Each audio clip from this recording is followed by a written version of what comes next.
evening, everybody. Good night, or no, good evening. I think is what you say when you say hello.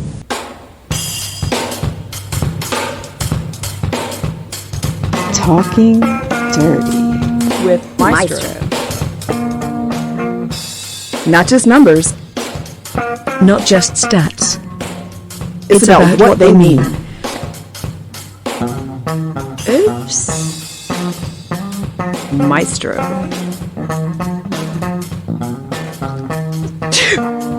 We're gonna throw this into a movie. See, is that better for you? Educate me. I'm going to send to you the information.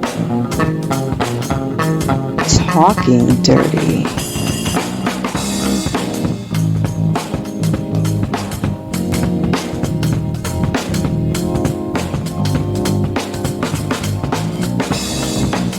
You know what up? Welcome to Talking Dirty with your boy. Me. Let's go hop into it. Let's get right into some recruiting talk or commitment talk. My bad. Novajovic to be on the arc, BTA. This is going to be an incredibly interesting match because we're talking about the potential of a balanced and effective front court from the start. And I say that because, he's going to be working with Ori, right? So we have these two players together. We have these two players who have their own identity. And I'm saying that because Novajovic, he really did his work in very limited minutes. And being able to do that, right? And still be as effective as he was when you're talking about someone who needs to have the ball in their hand to do what they do. I think once he is either, depending on how they suss out who will be one and who will be two, point versus off guard, I know positionless basketball. But if they can if Ori and Novajovic can interchange, ooh, man, that's going to be hot. Oh, it's going to be hot because why? The team is ultra effective either way. Now, I'm going to need some Maestro fact checking on this one. So hook your boy up, all right? What I remember about Coach Lytle is him being a very efficient coach. And if I am getting this wrong, I'll put $1 in the jar, not just a quarter. I remember him being a very efficient coach. I remember him being able to use personnel. I remember him being able to find schemes that once they started working, he usually didn't deviate from them that much. That was one of the things I liked about his game. Now, what I remember about their spreads was Coach played a outside to inside game. In other words, he wasn't afraid to take the ball backcourt to front court, guard to post, right? That might need to change with these two. I'm not saying it has to. He might want to reconsider what I thought was his traditional scheme or traditional principles. But I believe he's the kind of coach that can do that. I think he's the kind of coach that can utilize the talent that he has. And though this particular backcourt might not be high profile, 5-star in the lights, to me, I see two very strong, very effective players, know how to play in space. I think Novajovic will benefit from playing in space and developing that part of his game to add it to his scoring ability on top of working with a really good passer like Ori and a really good shooter like Ori. So we got two good passers. We got two good shooters. Both can be effective floor generals in a potential new scheme. I'm not saying it will be new. I'm not saying that no inside basketball here. I'm just sort of looking at the personnel that's there now and the talent of these two players and thinking of what coach might do. Or maybe I'm just saying what I would do if I was coach, which means he should definitely do the opposite because he's a much better coach than I'll ever be. So I'm just can't wait to see how this is going to suss out. It's going to be fun no matter what. And to watch these two do their thing, it's going to be nice. What do you think? You think this is gonna work? I think so. Why not? Yell at your boy. Let me know what's up. Let's see what Novajovic and Ori can get done there in the BTA. Coach, good score, good go, good get. You do your thing, man. Make it happen. Love to see it. And you know what's up. Thank you for checking out this half. And we catch you on the other side.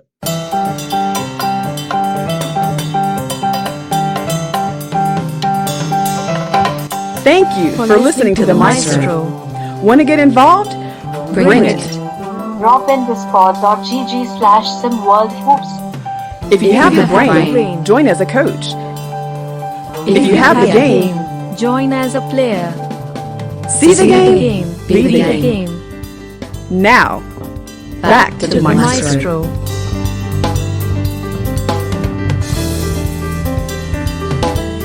Sorry. We'll be right back. Okay, we're back. Hello and welcome to this half of Talking Dirty with your boy. Me.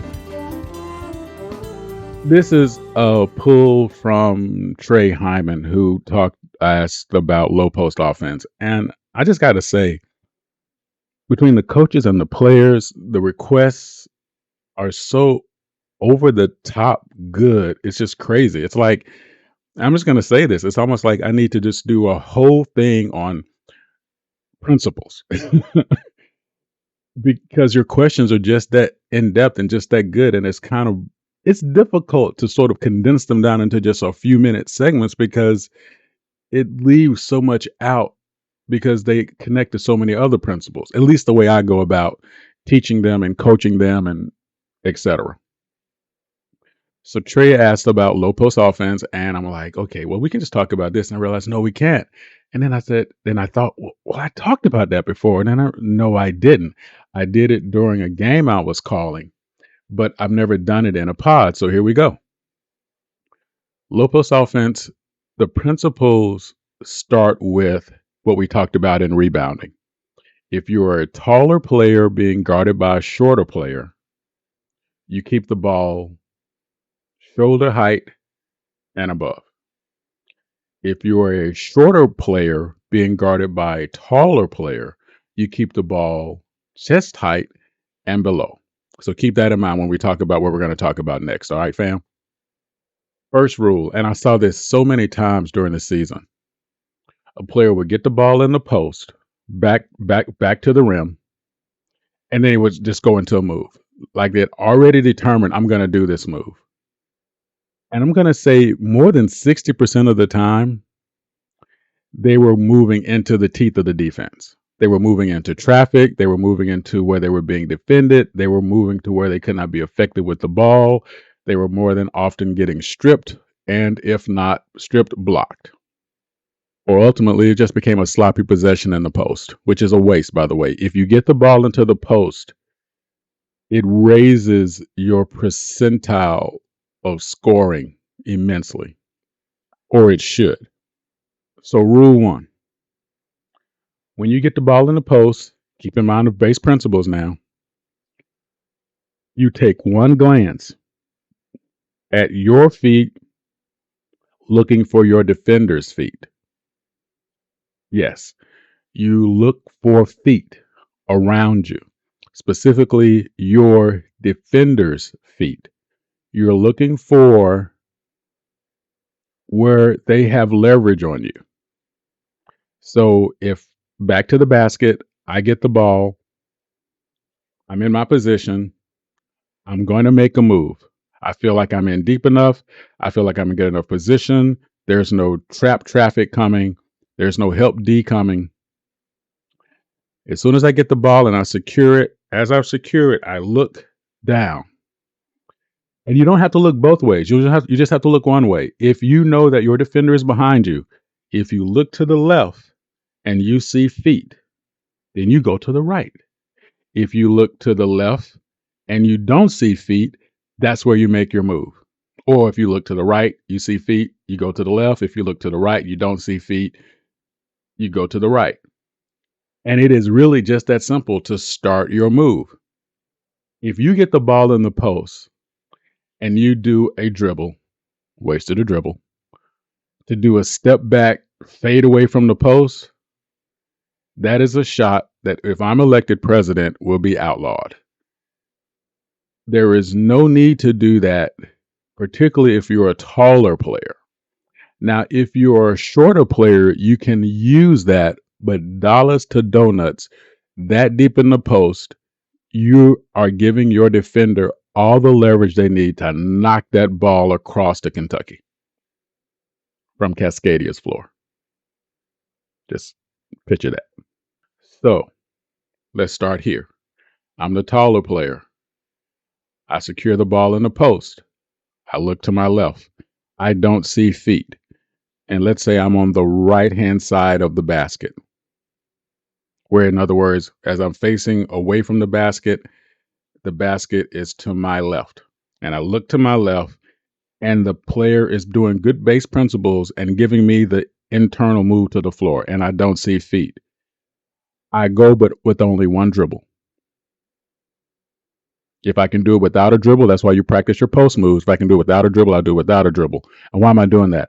I want to explode into the move because if help side D is coming, I want them to be late. I want them to meet me in the air because I want to get the and one. Again, same position. I'm back to the basket. Basket is to my left, which means I'm right side basket. I look down, I see feet to the left. Now here's the problem by spinning to the right. If I'm not sure where I'm at on the baseline, I'm adding a defender, correct? So then my move to the baseline should be almost straight back and a pivot. In that case, I'm not putting the ball on the floor. And now the backboard and the rim will act as a screener for any help side defender. So if I deep step back with my right foot and pivot strong to the inside rim, no one's going to be able to stop me. So that's one move of low post offensive principles. We'll talk about a few more from the shorter player perspective. We'll talk about a few more from the taller player's perspective, but hopefully this gives you an insight into that part of the game. And I'm really annoyed myself because these are going a little bit longer than I want them to go, but I'm hoping that you're getting the imagery and the pictures that you need to sort of help you with this. And if nothing else, you're getting more questions. Yell at your boy. Let me know what's up. Let me know what else you want to hear. Let me know something you want more details about. Don't worry, we're going to give you more on this coming up soon. Trey, I make fun of you, but I appreciate the question, my man. And, just keep them coming. And if you're going to buy lotion that's named after food, maybe you shouldn't buy lotion. Like, I need to talk to somebody.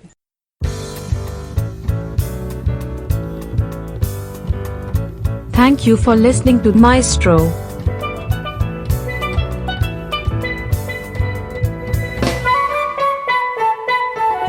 Thank you again for checking out Maestro. Drop a tag below and give us a piece of your mind. See you next time.